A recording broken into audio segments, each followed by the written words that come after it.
Welcome everyone to another episode of Hometown History. I'm Jamie. I'm Dami. And tonight we are at the Yorktowne Hotel. We are on the top rooftop. You can see they are in construction. They will be opening up in the fall. So Dami and I thought it would be kind of cool to go through some of the history. So when you come and visit this cool place, you sound super smart because you know all the history, behind your happy hour. Yeah.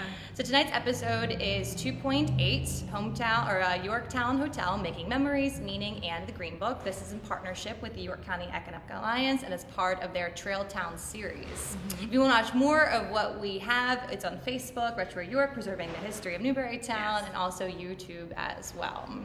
So a little bit about me. My name is Jamie Norpel. I have a blog that I run called Wandering in York County. It's kind of cool, write about history. Jim McClure and I also run a website called Witnessing York. And then I'm also launching next month an initiative to raise money. It's called Project Penny Haven for a cemetery in downtown York, so stay tuned for that. Yeah, and I am a Third Circuit Court of Appeal librarian, and I'm a Civil War reenactor in my spare time, and I also run the Facebook group Preserving the History of Newberrytown.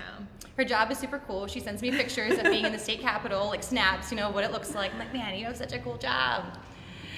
So here's where we're at. We're right in downtown York at the Yorktowne Hotel. So we are on Market. It is excellent for parking. We didn't have any trouble at all. That so was really easy. Your parents are going to tell you, where are you going to be parking downtown? Absolutely, there is parking, including the garage that's right next door. So there are plenty of places. So we're hoping after tonight's episode that you will have these three takeaways. One is that organizations and people can change under good leadership, which is what we've seen through the Yorktown. Two is to tell this story of change, we must talk openly about the past, the whole past, including the tough stuff. Right. Then finally, we didn't give up. The community supported the Yorktown and people saw potential in it and they made it happen, which is very cool. Right. So Dami's gonna get us started when it first opened. Yeah, so we're going to start in 1925. So the Yorktown opened in 1925 on East Market Street and South Duke Street. And it was the place to stay in York. It was fashionable and it had all of the latest trends. There was a large dining room, multiple ballrooms, and Metal Keys opened the 121 guest rooms. And they had their own bathrooms, which it's the 1920s, so that's 1920s. A big deal. Yeah. So they had custom carpentry throughout and they had the finest fixtures. So it was absolutely beautiful. And people could book the hotel for things other than just staying overnight. You could have a dance here, you could have your family reunion. It was just the place to be, especially for larger events. And of course, celebrities and politicians came through. So we have this book that we want to show you, and it's Overnight Success, the Yorktowne Hotel at 70. And there's a whole chapter in here devoted to the politicians and celebrities that stayed here. So look at this picture, you guys. Ah, very nice. So, just to throw a few names out there, there was Bill Clinton, Frank Sinatra, Boyz II Men. Oh, yeah. You name it. Colin Powell was here. So, there were some really big names that came through, and I couldn't imagine you're just sitting at the bar at the Yorktown and all of a sudden, a world leader sits next to you. Girls' night, Dami and I are totally gushing over Boyz II Men. Like, do you see who's over there? Buy him a drink. See, I'd be more excited to see Colin Powell, but that's just me. So this was, like Dami said, the place to be, but it was more than just hanging out with influencers from the 1920s. It was a place of business. Right. Transactions happened here over dinner. I'm picturing multi-million-dollar negotiations over like creme brulee. It's like the big deals are happening here. here. Ordering like top shelf scotch. Like, okay, let me schmooze this business partner, because this is where people brought in if they were trying to impress, or it was just cool place downtown. Right. Also, it was a place for entrepreneurs. So looking through some old newspapers, we found that there were some shops in the hotel down at the ground floor. There was one that quoted that we spared neither expense nor trouble. We even found a gift shop that was owned by a woman, which for the 1920s was pretty rare. So go Yorktown for being progressive in that way. I love it. They're actually going to be continuing this for when they open. They're going to have shops in the down ground level. That's amazing. Yeah. So democratization. Yeah, so the newspapers from 1925, they used different phrases because the hotel was known as a place for everyone. So they used phrases like democratizing the good things in life. A guest is also a human being and a home-like atmosphere. So the staff would change codes between the guests, treating their needs and everyone with respect. So they have the same good manners for everybody while continuing to distinguish between a dear gray-haired grandmother, a pink-cheeked child of 5, between a jovial commercial traveler and a distinguished foreigner, between a college boy and a political conventioneer, while expressing toward each just the amount of cordiality he prefers. So they really emphasize the golden rule. So you have to think, if you were the manager of the Yorktown, what do you think guests would take away from your attitude as a manager? Well, I love that personal experience of greeting people and being present and making them feel like they're important. Right. I think that if I was a manager of the Yorktown in the 1920s, I'd probably express the importance of like have fun and be nice. I have students that usually at the end of the year say thank you for just like being positive every day. Oh, that's amazing. I know, because they're like, I could count on you, like no matter what I was going through. And I'm like, oh, I have bad days too. Like, and thank you for being awesome. And it goes back to the fact that the hotel was a place for everybody. It was a community hotel. Yeah. And even Dami and I, there are moments where beforehand I'm getting like stressed, like, okay, we have to film this thing. And she looks at me and she's like, we're here to have fun. This is our hobby. We're friends. We're just hanging out, talking about history. Yeah, just wing it. Yeah, good to focus on the fun stuff. So one thing we want to emphasize is that as much as the Yorktown focused on being a place of democracy and egalitarianism, it really wasn't, because African Americans were not welcome to stay as guests when it first opened in the 1920s. They could come and be musicians and they could perform, but they actually had to go stay somewhere else. So they had to find accommodations, usually at personal homes of friends that they knew, but it wasn't like it was open doors towards everybody, you know, especially Black people. Now they did hire African Americans, and they hired them to be service people, to serve, to be bellhops, and you're reading here between the lines, all subservient roles. We found some old blueprints, they ran this in the newspaper, of some segregated bathrooms. And what's interesting about this is that we have inclusion in a way that African Americans were offered jobs, but also, as Jim McClure points out in his article, though we found this information, they were also extremely separated. There was this clear distinction that you are not welcome with the rest, you have your own location, and that frankly wasn't cool. Now at the time, this was kind of normal, and even though it was super wrong, it was not uncommon to find segregated accommodations. So York wasn't special in this way by any means. And that's going to lead us into Vonnie Grimes. Yep. So Vonnie was born in 1922 in Bamberg, South Carolina, and then he moved north when he was young. And the concept of segregation hit home when he was forced to attend an all-Black elementary school. And from this, he gained inspiration to be a change maker for York County, and he was. And he was one of the most influential leaders in York County. He was known for his fitness, his faith and friendliness, and charismatic and helpful to everyone that he met. And he served in the Army during World War II in the Pacific Theater, and he came back to York to work at Cole Steel, then at Penn State York, and then he died in 2018. And my brother played for the Yorktown Volleyball Club, and a lot of their games were at the Vonnie Grimes gym. So as a little kid, I wasn't really sure who Vonnie Grimes was or why the gym was named after him, but after I learned about him, I mean, what an amazing person and an asset for York County. Yeah, and it hits home when you have that connection of playing in the Vonnie Grimes gym. Yeah. So when Vonnie was trying to start his career, he approached a bellhop at the Yorktown. And he said, should I work at the Yorktown? And the bellhop told him, no, you should not. There are only so many steps that at this time a Black man can take advancing, the ladder, of career advancement. And so he recommended that he go work somewhere else. So at that moment, Vonnie made a decision that he was going to break through this barrier and one day live in the Yorktowne Hotel. It's amazing. Think he did it? I think absolutely. So. Yes, of course he did. They wouldn't name a gym after somebody, right? Who didn't accomplish these amazing things. So he ended up living there when he was 75. This was in the 1990s. He was there with his wife, and the only reason why they moved out is because they had a growing family and they wanted more places to hang out with the little ones. Oh, I love that. Yeah. More room for the grandkids. Yes. So thinking about history and how Dami and I are finding all these really cool things, there's also some history's mysteries. Right. With thinking about the first Black person to be welcomed as a guest, to be invited as an equal to come and stay and pay for a room, we don't know. Right. We don't I'm know. sure there's some local lore about it, so maybe type in the comment section if you have an idea of who that was. Maybe it was a relative, or maybe, an older person in your life thinks that they know who it was. I'd love to know. Do your homework. We'll give you bonus points if you can tell us who was the first person. If you can prove it. Sorry guys, I'm a corny teacher.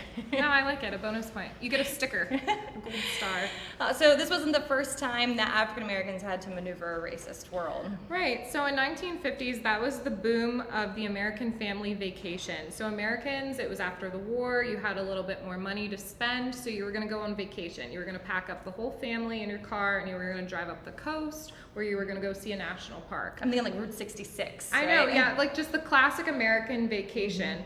And as white people, we have the privilege of being able to go places and not have to worry if we're going to be allowed in the door based on the color of our skin. But not everyone had that privilege. Nope. Especially not in the 1950s. So in the 1950s, it required knowing where you were welcome and where you weren't. Jim Crow laws meant that any Black person, regardless of their position in society, you could encounter hostility, and not only from townspeople, but police harassment. So hotels, restaurants, gas stations, salons. Constantly on the watch. Yeah, you really had to be careful about where you went. Now, luckily, there were some places that did welcome them, and there was this book called The Green Book. This is my copy that I got on eBay. I thought it was an original from the 1970s, and then I just found in the back, look, printed in Middletown, Delaware, July 2022. You're just a few decades off. I paid too much for this book on eBay. It's a really nice copy, though.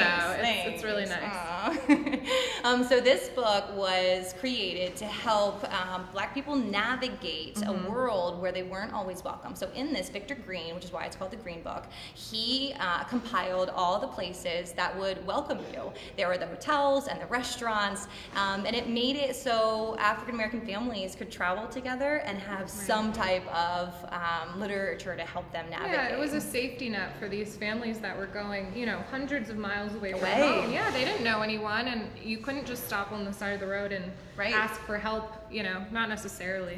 They did turn the book into a movie. It's pretty good. I enjoyed the movie. Yeah, it's called just The Green Book. So when you think about segregation during this time, the 1930s, 40s, and 50s, you think of these like colored only or white only signs. Right. But in York County, even though we didn't have whites only or colored only, we did still have restaurants and hotels that refused to serve African Americans. So there's an example of a restaurant on North George Street in 1941 that legitimately said, "We are not going to serve you." But some positive notes, the Green Book, though, was a place of, again, knowing refugees, a place or a refuge where people could go. And there was a special list in the Green Book, the Yorktown. I love that. Yeah, it's a safe place. A redeeming story in history. Yeah, so the book grew in popularity and continued to be published well into the 1960s. By 1962, there were 2 million Green Books in circulation across the country. That's huge. Yeah. However, the fame came vulnerability. To put one's business in the Green Book meant opening yourself up to threats, attacks, or boycotts. So it really took courage to say that this is a safe place for Blacks. Yep. And one of those businesses, like we said, was the Yorktowne Hotel. Between 1957 and 1964, the Yorktown inclusion in the Green Book meant it stood as a welcoming facility for Black travelers. A business could be accepting and not included in the Green Book, but the Yorktown was. And this was a shift from the segregated employee bathrooms that were built in the 1920s. So they were progressing as time went on. Yeah, positive change. And the segregation of workers' restrooms at the Yorktown came against the backdrop of policies, informal or formal, that kept people of color from staying at the hotel. And the admittance of African American guests only 30 years later led to the Yorktown and the local leaders who possessed values of change and equality. Yeah. So it didn't just change for the hotel, it changed for the whole city of York, really. So York made the national book with the Smithsonian. They, a few years ago, started a traveling exhibit featuring places in the Green Book. So Yorktown, we have a wooden host and hostess podium stand. We've got a housekeeping smock and a bell hat jacket. So when people are going around at this national exhibit, there are some things in York County, Pennsylvania that are in this. Yep. We also want to point out that the Yorktowne Hotel was not the only place featured in the Green Book. Here's some other locations. The Howard Hotel, which was between Beaver and Princess Street, was also a safe haven. That is where heavyweight champion Jack Johnson stopped in Very 1944. cool. The YWCA on North Lincoln Street. And then we had people in just their homes that That's opened them up. amazing. So we've got people like John Miller, who lived on East King, Mrs. Strong, who also lived in East King, and then Mrs. Grayson's establishment on West Princess Street. Go York County. Yeah. Even with this immense success, though, Green wasn't happy about his book. No, and he wrote, "It will be a great day for us to suspend this publication, for then we go wherever we please, and without embarrassment." The Green saw the hidden truths in his compilation, that the book meant black people weren't free to go where they wanted, and even though slavery ended almost 100 years prior, but until that time comes, he said, we shall continue to publish this information. So it was bittersweet for him. He was happy that the book was successful in helping people, but he shouldn't have to. Yep. So talking about then another major event that happened in the Yorktown, in the 1980s, there was a group that attempted to reserve a location for their annual meeting. And the group was called the Ku Klux Klan. Ooh. Yep, so the KKK tried to hold their state convention here. They reserved a name under the pseudonym Python's Den. I can't. I know. It's ridiculous. Yeah. So when this happened, it triggered hotel staff, and they looked into it, and they found out that it was the KKK that had reserved a room. Yeah. And so that is when they canceled the reservation immediately, and their reasoning was that they cited public safety concerns, which is legitimate. Yeah. How do you think the KKK responded? Well, first, they picketed the hotel. Yeah. Yep. Then they filed a discrimination complaint with the Human Relations Commission, and they argued religious and racial discrimination. Ugh. Okay, yep. No. Their argument was, I know the crickets, the hotel allowed an all-black group, the NAACP, to stay at the hotel, and so they must rent to an all-white group. Well, I'm happy to tell you that the Human Relations Commission saw through this.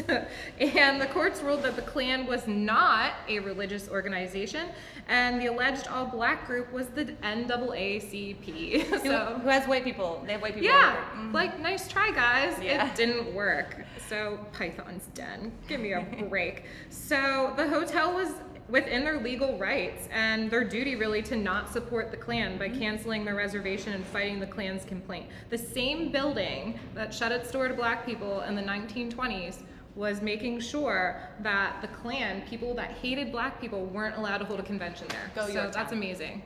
So today then, fast forwarding to the renovations and what we're going to see today, they are at a $54 million budget. A lot of it has been community sourced and community funded. They kept loans down to a minimum so they can keep the price of the rooms also at a low. Right. And so when we were doing our research, we were wondering, like, why now? Yorktown has been around for almost 100 years, and it hasn't been up and running now in quite a while, so why now? Dami and I, since we graduated high school, you're a little younger than me. A little. You're not even in your 30s yet, are you? No. Oh my gosh, I turn 32 next month. So,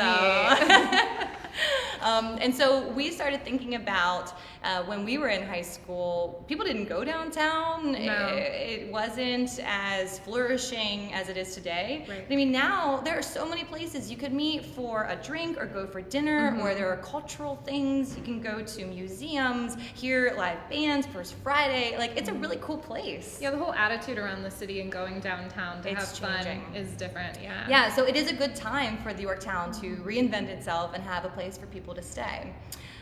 They worked with the York County Industrial Development Authority, and they went to Hilton, and they talked to Hilton about being a part of this project. They ended up going with Hilton's new brand called the Tapestry Collection. What's special about the Tapestry Collection is they focus on more boutique hotels. Okay. So instead of having this like mainstream, commercialized, industrialized feel, they look at the local feel of the place, and they try to preserve as much of the historical integrity as they can. So here's an example.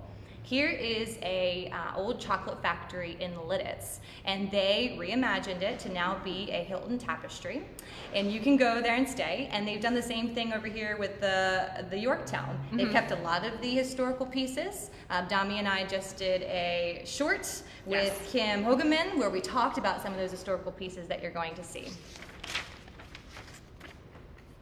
Now, convincing the Hilton, though, wasn't easy, was it? No, York City had a bad rap, and there were some negative views about the city, but here's how they sold them on York. So the proven track record. York gets things done, and they do them well. Look at the changes in the past decade. We have the Appell Center, the Revolution, Central Market. I can't name them all. And then we have an engaged community. It's growing and it's flourishing, and we have First Fridays, and there's a lot of momentum happening downtown, like we talked about. The views of coming downtown and having a good time have really changed. And you can see some pictures in the background, by the way, of the really cool renovations for this. Yeah, and then we have the partnership with York College, which is a game changer, and we're lucky to have a top-notch educational institute right here. Students have access to internships here at the hotel when it opens. Real world experience. Yeah, it's amazing. So if you're gonna help students, I mean, that's great in my book. Heck yeah. So once they got the go-ahead, workers started demolishing these floors, as you saw, and they are quickly rebuilding them.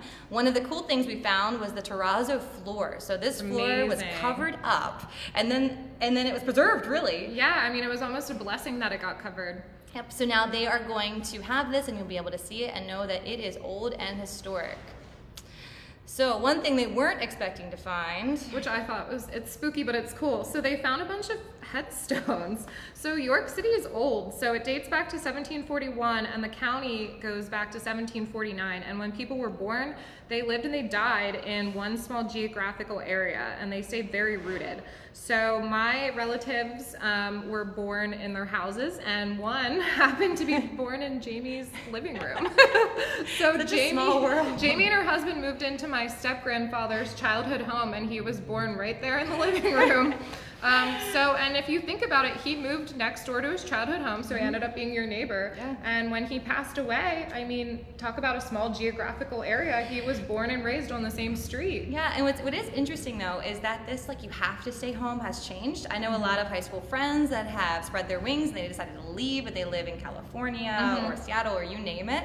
But then I'm also finding that when I'm asking people like, hey, where are you from? It's not York. So that means we're attracting people as well. Which is very cool. And, back to the headstones. So when you are born and you live and you die in one place, especially back in the 1700s, you're going to be buried in there. So part of the renovation, it was relocating human remains. The location of the old Zion Lutheran Church, purchased to expand the Yorktowne Hotel campus, has been vacant since the mid-1900s. However, the headstones date back to 1791. And they found those when they were renovating in the hotel. Here's one of the earrings that was in one of a female. Super spooky. Yeah, and we appreciate how respectful they've been of these human beings. Yeah, I as mean, well. It's at the end of the day, it's humans, and you have to have respect for them. Yeah. So Prospect Hill Cemetery, they were hired to move the remains 100 feet east, which is now closer to the church, so it's one area. And before they started this process, they did go to the court to seek approval, and they even went to 7 direct descendants to ask if they felt comfortable with this. And so the expansion of the Yorktown wasn't just so easy as, okay, we're going to plant the new extension there, or that's where the parking lot's going to be. Turns out that there was burial grounds, and they've taken an intentional effort to make sure that they respected the people that were buried there. I feel like that's something that's very common in European countries when they're doing renovations, just because of how old those countries are, and it's not something that we necessarily encounter all the time here in America. So for it to be something in York City is pretty unique, I think. It's a different experience for us. Oh man, when we were in Spain, there were just ruins everywhere. And at one point, there were these kids playing soccer on one of the ruins, and I was like, don't stop doing that. And then I realized, like, they've been there for thousands of years. Yeah, nothing's gonna change. That's how they live there. And and that's what's cool about renovating the Yorktowne Hotel is it would have just been a historical ruin, but they're giving it new life. Oh, I love that. Oh, that's come to me for more one-liners, everybody. So there's going to be an unexpected guest in the lobby when you step foot in the new renovated Yorktown. I love this story. So we're going to tell you the story behind the Yorktown goat. Here it is. Oh, I love him, her. Do we know? It's beautiful. It's so cute. So in the 1920, organizers sold shares to the public to raise money to build the hotel. In 1 week, about $1.2 million was raised, and that's by 1,200 investors, which is crazy. That is amazing. That's so crazy to me. And volunteers competed to see which teams could sell the most shares, and the winning team, captained by John L. Gerber, was awarded the stuffed goat, which for decades was exhibited in a glass display case in the hotel lobby. It will be back in its proper place in the grand lobby of the Yorktowne Hotel. So you're probably wondering, how did the goat get its name? Well, there really is no name. It's the goat It's the with goat. no name. Now, Kim Hogeman calls it the Yorktown goat, which I like. Yeah. I appreciate that. But maybe it's time for a new name. If you have ideas, throw them in the comments. It's We'd love gonna to be hear. 100 years old, so for its 100-year birthday, We it can should finally have a name name. it. Yeah. So as we finish up today, we want to remind you of the takeaways. So we're hoping that now you understand that organizations and people can change under good leadership. In Yorktown, we saw that evolving with the racial landscape and how today is legitimately accepting of all people. We told the story of change, and in order to talk about change, Dami and I talk about tough stuff that sometimes can be uncomfortable, but it's important to have those tough conversations if we ever plan on making progress. Right. And then finally, we didn't give up. People saw potential and they made it happen. And I mean, the thousands and thousands of hours that went into this process of being able to reopen the Yorktowne Hotel is phenomenal. Right. So our next talk. Yeah, so our next talk is going to be on September 26th, and this is going to be at the city cemetery, and it's the Penny Haven project. And our very own Jamie is spearheading this project, and she has a lot more information about it on Facebook, so please go there and check it out. Cool. All right. Yeah, Thanks, can't wait to see you guys. See you later.